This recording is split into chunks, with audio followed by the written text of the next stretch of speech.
अब क्या बताते हैं, जब ये प्राणी दरबार में खड़ा होता, धर्मराज के दरबार में, उस समय फिर इसे पूछा जाता है कि तू यहाँ से एक वायदा करके गया था, प्रतिज्ञा करके गया था कि अब के भक्ति करूँगा, बकवाद नहीं करूँ, तूने वो काम किया नहीं जो उद्देश्य लेकर गया था। तो ये जीव क्या कहता है वहाँ पर, ये न्यू बहाना मिलाता है कि हे भगवान, मुझे किसी ने बताया नहीं, वह तो भूल पड़ गई, किसी ने नहीं कहा भक्ति कर ले, किसी ने नहीं कहा राम नाम रटना चाहिए। तब परमात्मा क्या दिखाता है कि उसको कोई भक्त, जैसे आप जी अपने रिश्तेदार को, अपने भाई मित्र बहन सखी सहेली को, आप सबको कोशिश करते हो कि भगवान की भक्ति कर लो, मनुष्य जीवन बार बार नहीं मिलता, आप खूब चेष्टा करते हो। और वो क्या करता है, वो क्या कहता है बहन या भाई कि मुझे समय नहीं, अभी समय नहीं है, फिर देखेंगे फिर देखेंगे। और पीछे तो औरों के सामने नो कहता है ये तो मेंटल हो लिए, तीसरे दिन बरवाड़ा बैठे रहते हैं, इनका तो नाश होगा। तो वो अपने आप में चतुर्गणे बन रहे हैं, तो नहीं सुनते हैं। फिर वो धर्मराज के दरबार में जब खड़े होते हैं तब ये बहाना मिलाते हैं कि जी हमें किसी ने हमारे को बताया नहीं। तो उस समय परमात्मा अपने उलाने में नहीं रहते, वो सबके पास संदेश भिजवाते हैं, चाहे कोई जंगल में रह रहा है किसी ना किसी माध्यम से।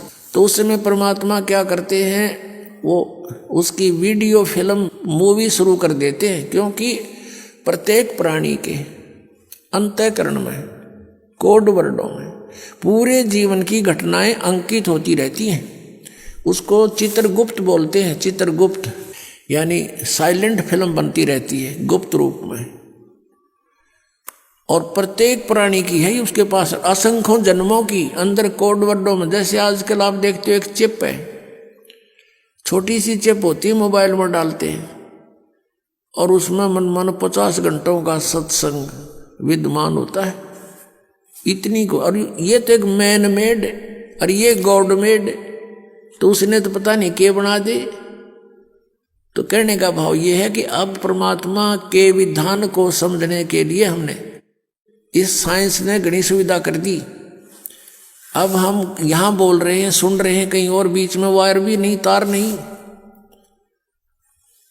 अब यहाँ से फैक्स करते हैं, बीच में कुछ भी नहीं है, फैक्स दूसरे के कंप्यूटर में पहुँच जाता है, ईमेल पहुँच जाती है, ये कैसे? तो इसी प्रकार परमात्मा ने पहले ही प्रत्येक प्राणी के साथ ये सिस्टम अंदर ही फिट कर रखा है सबके। और यहाँ जो भी एक घटना आपकी होती है वो एक परमात्मा के कंप्यूटर में ऊपर वहाँ जा करके फैक्स रहती है डेली की। तो उस समय ये फिल्म चला देता है, उसका ट्रेलर दिखाता है, बैकग्राउंड। अब देख ये भक्त आपको क्या कह रहा है और आप क्या कह रहे हो, ये नीचे गर्दन कर लेता है। उस समय इसके पास कोई गुंजाइश नहीं अग्रम अग्रम करने की। फिर ये क्या कहता है, जी गलती बन गई, गलती बन गई, बन गधा, गलती की सजा देता हूं मैं। तो अब फिर क्या रहा उसके पीछे? तो यहां परमात्मा कहते हैं कि आपको समाज से केवल सामाजिक क्रियाओं का ज्ञान ही हो सकता है, और सत्संग में आने से आपको आत्मा और परमात्मा का ज्ञान होगा। जैसे मन नेकी कर ले 2 दिन का मेहमान, मन नेकी कर ले 2 दिन का मेहमान। जोरू लड़का कुटुंब कबीला 2 दिन का तन मन का मेला। जोरू लड़का कुटुंब कबीला 2 दिन का तन मन का मेला। अंत काल उठ चले अकेला ये तजमाया मंडान। मन नेकी कर ले 2 दिन का मेहमान, मन नेकी कर ले 2 दिन का मेहमान। कहाँ से आया कहाँ जावेगा, तन छूटे तब कहाँ समावेगा, कहाँ से आया कहाँ जावेगा, तन छूटे तब कहाँ समावेगा। आखिर तुझको कौन कहेगा, गुरु बिन आत्म ज्ञान, मन नेकी कर ले, 2 दिन का मेहमान, मन नेकी कर ले, 2 दिन का मेहमान। कौन तुम्हारा सच्चा साईं, झूठी है ये सकल सगाई। अब परमात्मा कहते हैं तू नो पहचान कर ले, तेरा सच्चा मालिक कौन है, सच्चा साईं कौन है। और फिर कहते हैं ये जो तेरे नाते हैं, रिश्ते हैं, ये तो अस्थाई है। आपको यहाँ एक लालच में भलो कर रखा हुआ है। कौन तुम्हारा सच्चा साई, झूठी है ये सकल सगाई। चलने से पहले सोच रे भाई, कहाँ करेगा विश्राम, मन नेकी कर ले, 2 दिन का मेहमान, मन नेकी कर ले, 2 दिन का मेहमान। हर हट माल पनगट जो भरीता, आवत जात बरे और रीता, जुगन जुगन तू मरता जीता, करवा ले रे कल्याण, मन नेकी कर ले, 2 दिन का मेहमान, मन नेकी कर ले, 2 दिन का मेहमान। 184 की सह तरासा, ऊंच नीच घर लेता बासा। 184 की सह तरासा, ऊंच नीच घर लेता बासा। कह कबीर सब मिटाऊं रासा, कर मेरी पहचान, मन नेकी कर ले, 2 दिन का मेहमान, मन नेकी कर ले, 2 दिन का मेहमान। 184 की सह तरासा, ऊंच नीच घर लेता बासा। 184 की सह तरासा, ऊंच नीच घर लेता बासा। कह कबीर सब मिटाऊं रासा, कर मेरी पहचान, मन नेकी कर ले, 2 दिन का मेहमान, मन नेकी कर ले, 2 दिन का मेहमान। अपने आत्माओं, हम बहुत ही अनजान हो चुके हैं, भगवान से दूर हो लिए, और हम इस काल के इन नकली चोचलों में घने रंगे जा चुके हैं। हम अपने परमात्मा को पहचान नहीं पा रहे।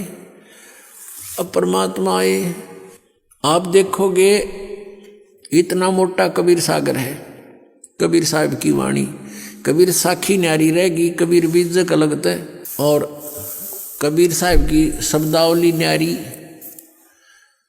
तो उस परमात्मा का उद्देश्य क्या था इतना थूक बिलोने का? क्योंकि वो हमारा पिता है और वो चाहता है कि अपने बच्चों को मैं ऐसा ज्ञान दे दूं ये मुझे पहचान ले। और परमात्मा को ना पहचान कर हम इस काल के जाल में असंख्य युगों से फंसे हुए हैं। अब इसमें क्या बताया है कि मन नेकी कर ले तो 2 दिन का मेहमान।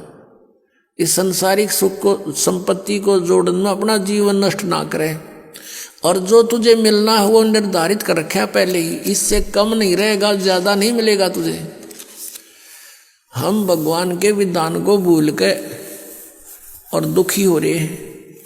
हम किसी का कोई मान ले 2 पैसे कमा रहा है तो ईर्ष्या बनती है कि ये क्यों कमा रहा है, फिर होड़ बनती है मैं भी कमाऊं, और आप कमाने लगे उसमें घाटा पड़ गया तो फिर दूसरा तरीका अपना होगा, कोई चोरी ठगी मिलावट का, रिश्वत का, फिर उसका कितना भयंकर दुख उठाएगा।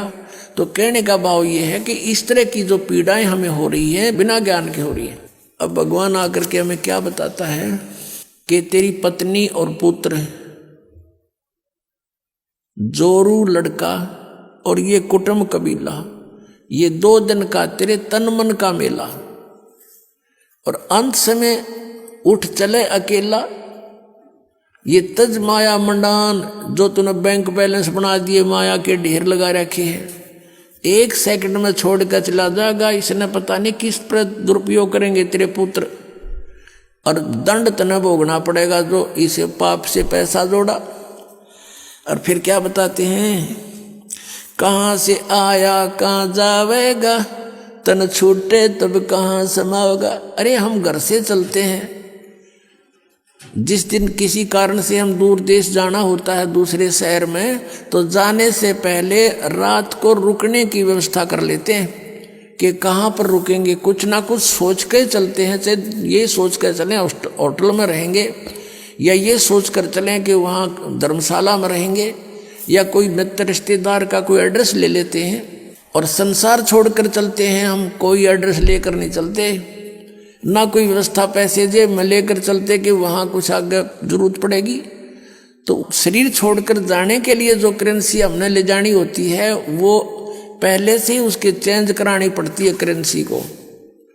अब ये चेंज यहाँ पर वाला आश्रम में होती है और कहीं नहीं हो सकती, क्योंकि उनकी साधनाएं शास्त्र विरुद्ध हैं। और यहाँ पर है, आप धर्म पुण्य करते हो, ये आपकी करेंसी चेंज होगी, ये यहाँ तो आवेगी, और इसका जब यहाँ संसार छोड़कर जाओगे आपको आगे रखी पाओगी आपकी उस बैंक में, भगवान वाले में।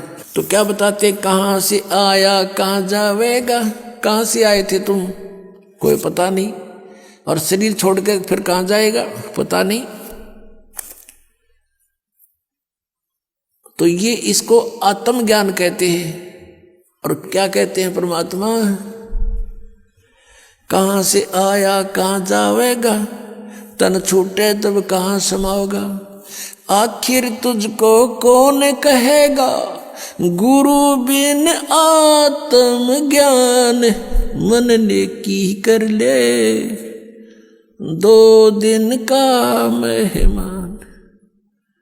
अपनात्माओं, हम इतनी गहराई से सोचते नहीं भगवान के इस विचार को, वो क्या कहना चाहते हैं।